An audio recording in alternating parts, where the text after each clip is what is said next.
2 Françaises en fac de médecine de Lille ont péri dans l'accident d'avion de Taïwan qui a fait 48 victimes.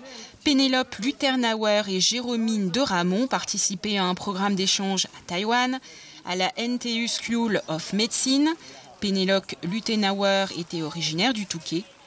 48 personnes sont mortes et 10 ont survécu dans cet accident. Manifestation pro-palestinienne à la 86e minute du match amical entre le LOSC et Maccabi Haïfa en Autriche.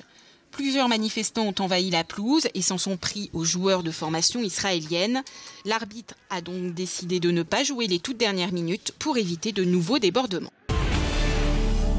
Nouveau débrayage chez Jean Cabi. Une cinquantaine de salariés devant les portes de l'établissement ce mercredi midi. Louis Caillé est allé à leur rencontre. Ce qui a été déclencheur, d'abord il y a un véritable ras-le-bol dans cette entreprise depuis plusieurs mois. Mais le fait déclencheur a été que notre camarade Farid Doufi, 37 ans de présence dans cette entreprise, un salarié estimé de tous, un très bon travailleur qui n'a jamais eu aucun problème, vient d'être licencié pour... pas vol, mais pour détournement. 37 ans de sa vie dans une entreprise est jeté comme un malpropre. En plus, ils lui ont fait une réputation de voleur. Mais ça n'a pas marché parce que les camarades le connaissaient. Donc c'est quelque chose qui est absolument inadmissible. Et nous allons nous battre pour exiger et obtenir sa réintégration parce que ce n'est pas normal. Parce que dans ce cas-là, c'est laisser la porte ouverte à tous les fantasmes de l'encadrement. Et la situation est compliquée. Sur les 3 chaînes de l'usine, seule une tourne. La délocalisation du site de Saint-André vers Comines prend du retard. Les salariés sont donc inquiets de la situation et s'attendent à des licenciements, car sur les 325 salariés, seuls 100 à 150 devraient être repris. De nouvelles actions sont prévues par la CGT à la rentrée. Quel parent n'a jamais rêvé de ne pas faire la corvée des courses de fournitures scolaires? Eh bien, cette année, il est possible de vous faire livrer à votre lieu de vacances ou à domicile les cahiers, les cartables et les crayons de vos bambins. Mais aussi, vous avez la possibilité de faire un drive. Vous préparez vos courses en ligne et en 1 heure, elles sont prêtes dans votre coffre de voiture. Un service 100% gratuit. Vous pouvez faire un choix parmi vos produits, donc ça c'est dans l'hypothèse où vous allez directement vous-même sur le site internet. Vous avez également la possibilité bien sûr de directement passer en magasin, nous déposer votre liste scolaire. À ce moment-là, on vous propose de prendre en charge votre liste scolaire, on détermine avec vous quels sont les produits dont vous avez besoin. On vous invite à aller faire tranquillement du shopping sur la zone, on prépare votre liste en 1 heure, vous repassez en magasin et donc fini la corvée de préparation de liste scolaire. Le drive fonctionne très bien, on a entre 5 à 10 commandes par jour, donc 5 à 10 préparations de listes par jour.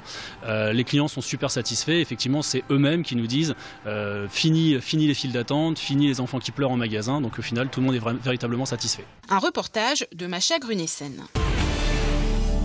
50 Chinois, tous artistes ou sportifs, venant de la ville industrielle de Hanyang, dans la région du Nord-Pas-de-Calais. Ils ont été accueillis par le Secours populaire de Lille et la ville de Gravelines dans le cadre du 50e anniversaire des relations diplomatiques entre la France et la Chine. Au programme de ce séjour, visite du Louvre-Lens, du Beffroi de Lille et découverte de la région. Le but, échanger et découvrir une autre culture, comme nous l'explique Xiao. Ce 50e anniversaire des relations diplomatiques franco-chinoises est un grand événement pour moi. À cette occasion, je peux découvrir la France, sa culture, sa population, et ainsi voir les différences avec la Chine. Cela va également me permettre d'échanger, de rencontrer des Français, et je souhaiterais de tout cœur créer et garder des liens toute ma vie avec les jeunes Français.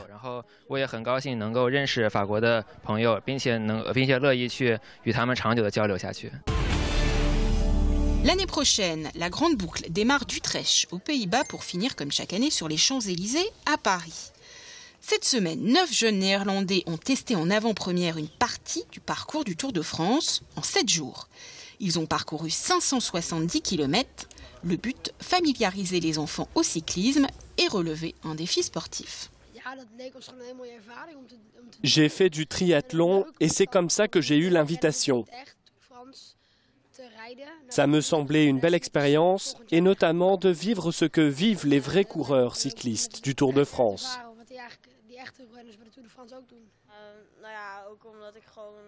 Je voulais faire connaissance avec le cyclisme et ça me plaît beaucoup maintenant, notamment l'esprit de groupe et courir dans la même équipe.